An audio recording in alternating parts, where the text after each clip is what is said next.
जय हिंद। स्वागत करते हैं भगत सिंह जी के क्लास में। जैसे कि पिछले क्लास में हम लोग ने राष्ट्रपति के बारे में जाना था, आज यहाँ हम लोग जानेंगे उपराष्ट्रपति के बारे में। उपराष्ट्रपति जो है भारत के आर्टिकल्स 63 में वर्णन है। 63 में कि भारत में एक उपराष्ट्रपति होगा। ठीक है, उपराष्ट्रपति शब्द जो है यूएसए से लिया गया है।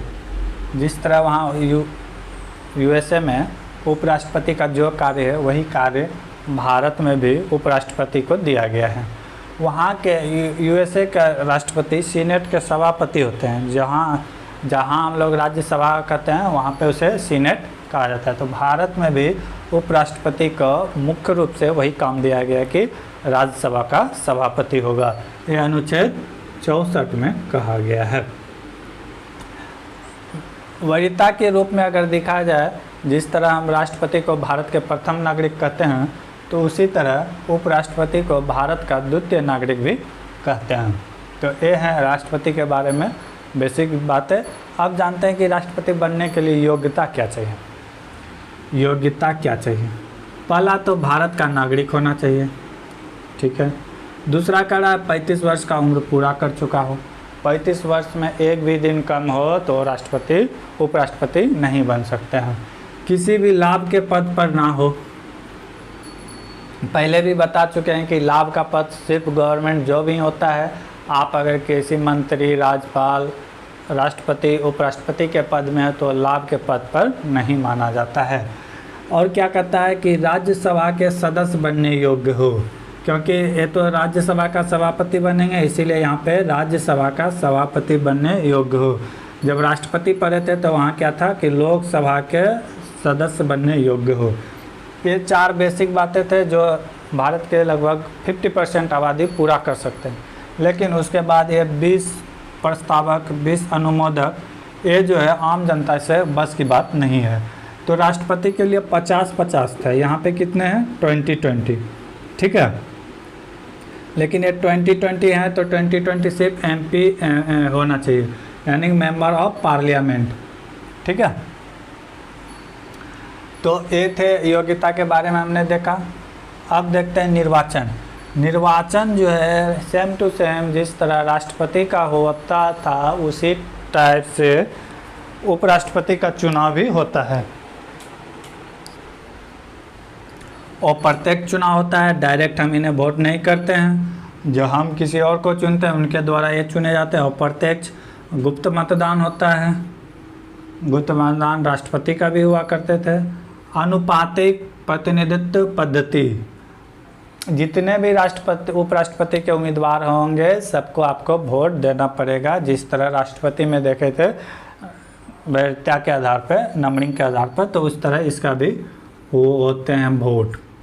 एकल संकलन मत पद्धति, यानी कि वोट ट्रांसफ़र, जिसको कम मतदान आ गया वो आगे उसके वोट को जो जिसके पास ज़्यादा मत है उसके पास भेज दिया जाता है।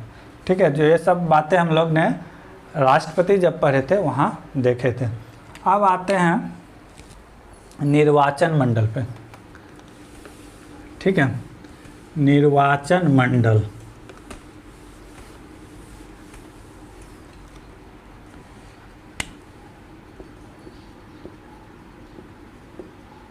निर्वाचन मंडल या निर्वाचन लिखते हैं मंडल, निर्वाचन मंडल। अब बात आता है कि उपराष्ट्रपति को कौन कौन वोट दे सकते हैं। तो देखते हैं। लोकसभा,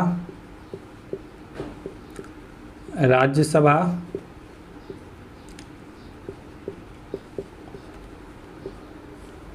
विधान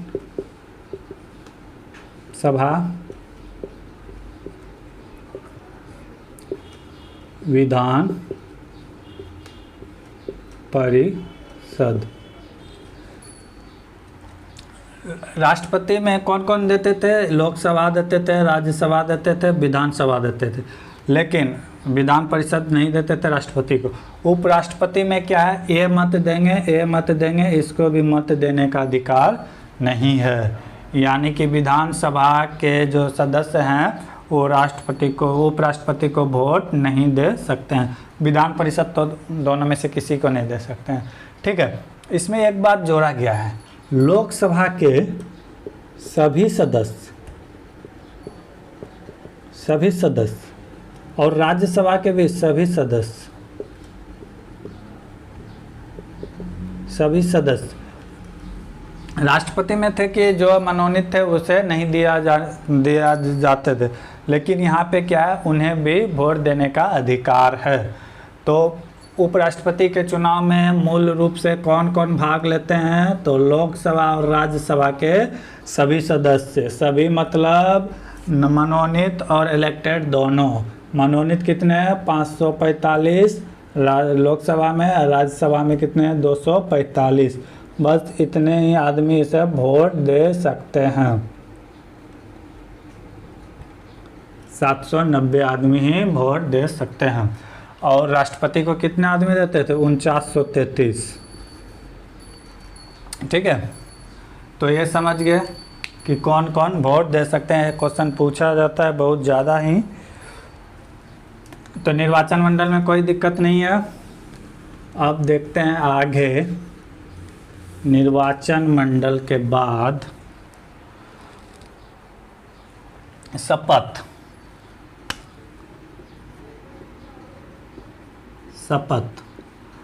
उपराष्ट्रपति को शपथ राष्ट्रपति ही दिलाते हैं। कौन दिलाते हैं, राष्ट्रपति ही दिलाते हैं। राष्ट्रपति अगर नहीं दिलाएंगे तो ये जिस आदमी को सेलेक्ट करेंगे वो उस शपथ दिला सकते हैं उपराष्ट्रपति को। ठीक है, कोई दिक्कत नहीं। अब बात आता है शपथ के बाद त्यागपत्र। अगर उपराष्ट्रपति त्यागपत्र देना चाहे तो किसे दे सकता है, राष्ट्रपति को ही दे सकता है।